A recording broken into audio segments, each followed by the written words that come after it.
Good day mga kuya, tara pag-usapan natin kung ano nga ba ang nangyari sa Wave Alpha CX110 natin. Pero bago yan mga ya, bigyan ko muna kayo ng sound check and painit na rin tayo ng makina natin mga ya.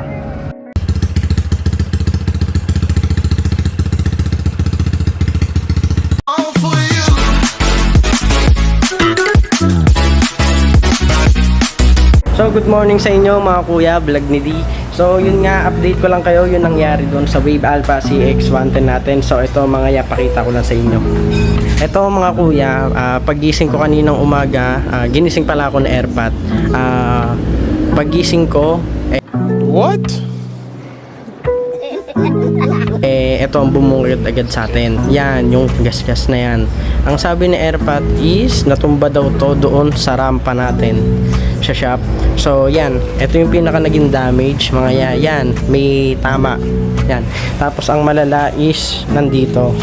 Ito mga yan, tumuklap yung pintura natin yan, and medyo may nagkaroon siya ng crack dito banda. So yan, dito may sa carbon natin mga yan, may gas-gas pero kaya naman sa top coat to. So yun nga mga kuya, susunod na lang natin i-rebuild tong Wave Alpha CX natin, and baka mauna na lang muna siguro yung PCX 150 natin mga yan. So yun nga, antay na lang tayo ng update dito sa Wave Alpha natin. Yan. So bago yan mga yan, bago tayo magtapos, bigyan ko na lang muna kayo ng konting montage ng Wave Alpha CX 110 natin mga yan. So yan. Shout on the beat.